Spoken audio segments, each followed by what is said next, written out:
துலாம் லக்னம்னு வரும்போது லக்னாதிபதி உச்சம்ன்றது மிகப்பெரிய நல்ல விஷயம். ஏன்னா லக்னாதிபதி சுபராகி உச்சமாகுவது உங்களை பிறந்த இடத்துல இல்லாம நகர்த்தக்கூடிய அமைப்புகள், நீங்களே நல்ல செலவு பண்ணக்கூடிய ஒருத்தராக.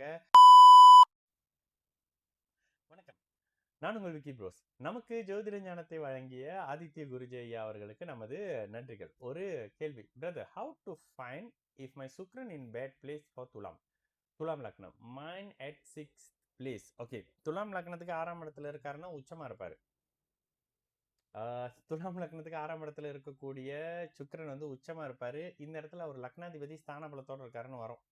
அதே நேரத்துல லக்னமும் சுபத்துவமாக இருந்து இந்த சுக்கிர தசை வந்தா, சுக்கிரன் உச்சமா இருந்தா என்னங்க, சுக்கிரன் கெடாத பட்சத்தில், லக்னம் வலுத்திருக்கிற பட்சத்தில், சுக்கிரன் உச்சமாக இருக்கும் பொழுது நல்ல பெண்கள், நல்ல ஆண்கள், இது ஆணா இருந்தாலும் பொண்ணா இருந்தாலும், நல்ல பெண்களுடைய சரௌண்டிங்ல இருக்கிறது, நல்ல ஆண்களுடைய சரௌண்டிங்ல இருக்கிறது, நல்ல அழகா ட்ரெஸ் பண்ணிக்கிறது, தன்னுடைய லுக்குக்கு அதிகமான இம்பார்ட்டன்ஸ் கொடுக்கறது, தன்னை பிரசன்டபிளா காட்டிக்கிறது, பெர்ஃப்யூம் யூஸ் பண்ணிக்கிறது, இந்த மாதிரியான விஷயம்லாம் இருக்குங்க. இப்போ துலாம் லக்னம்னு வரும்போது லக்னாதிபதி உச்சம்ன்றது மிகப்பெரிய நல்ல விஷயம். ஏன்னா லக்னாதிபதி சுபராகி உச்சமாகுவது உங்களை பிறந்த இடத்துல இல்லாம நகர்த்தக்கூடிய அமைப்புகள், நீங்களே நல்ல செலவு பண்ணக்கூடிய ஒருத்தராக, நல்ல ஜாலி மூட்னு சொல்லுவேன். லக்னம் இயல்பாக இருக்கும்போது நான் இது அடிக்கடி லக்னத்தை என்கிட்ட ஜாதகம் பார்க்க வர்றவங்ககிட்ட கன்ஃபார்ம் பண்ணும்போது, நீங்க கொஞ்சம் எப்பிக்கோ லக்கியாச்சே என்னன்னா ஆமாங்கன்னுவாங்க. வயசு 50 இருக்கும்.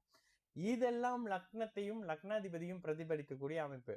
கூடுதலா உங்களுடைய லக்னத்தை இன்னொரு சுபர் பார்த்துட்டாருன்னு வச்சுக்கோங்களேன், இல்லைன்னா ஒரு பௌர்ணமி அமைப்புகள்ல, ஒளியான அமைப்புகள்ல லக்னாதிபதி வராரு, லக்னமும் ஓரளவுக்கு குருவோட தொடர்பு அப்படி இப்படின்னு வந்ததுன்னா இது உயர்வான ஜாதகம். ஆனா எல்லாருக்கும் அந்த உயர்வான ஜாதக அமைப்பு வந்துருதா? இங்க தாங்க கேள்வியே. ஒரு துலாம் லக்னம், ஒரு விருச்சகம் ராசி இப்படின்ற மாதிரி எல்லாம் சொல்றோம். ஆனா அவங்களுக்குன்னு தனிப்பட்ட தசாபுக்திகள், தசாபுக்தியில இருக்கக்கூடிய அந்தரங்கள், அதுல இருக்கக்கூடிய சுபத்துவம், பாபத்துவம்ன்ற மாதிரியான நிறைய கேட்டகரி இருக்கு. சரி, நீங்க கேட்கக்கூடிய துலாம் லக்னம்ங்க, 6ல சுக்கிரனுங்க. 6ஆம் இடத்து சுக்கிரன் உங்களுக்கு போகத்தை கொடுப்பார். 12ஆம் பாவகத்தோட மறைஞ்சுதானே தொடர்புல இருக்காரு. குருவினுடைய நிலையை பொறுத்து, குரு நீச்சமா இருந்தா அவருடைய தன்மைகள் சற்று குறையும், குரு உச்சமா இருந்தா அவருடைய தன்மைகள் சற்று கூடும், குரு பரிவர்த்தனையா இருந்தா ஒரு மாதிரி வரும், குரு பார்த்தா ஒரு மாதிரி வரும், குரு சமசப்தம தொடர்புல இருந்தா ஒரு மாதிரி பண்ணுவாரு அப்படின்ற மாதிரியான நிறைய வித்தியாசங்கள் இருக்கு. இதனாலதான் ஒரு கிரகத்தை வச்சுக்கிட்டு இப்போ நீங்க யாரு, நீங்க வச்சு செய்யலாம். ஓகே, உங்க பேரே வச்சு செய்யலாம்னு வச்சுக்கோமே.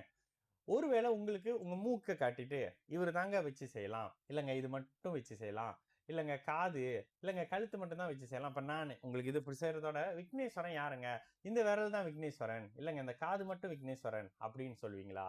இந்த காது, மூக்கு, கண்ணு, கை, காலு, உடம்பெல்லாம் சேர்த்தது விக்னேஸ்வரன் சொல்லுவீங்களா? அப்போ இந்த காது, கண்ணு, மூக்கு எல்லாம் சேர்த்தது தான் ராகு, கேது, குரு, சனி, புதன், சுக்கிரன் அப்படின்னு சொல்ற 9 பிளானட்டும். இப்ப நீங்க என்ன கேக்குறீங்கன்னா, காது மட்டும் வச்சுக்கிட்டு என்ன செய்யலாம்னு கேக்குறீங்க. காது மட்டும் இருந்தா அது கொஞ்ச நாள்ல முடியாதுங்க.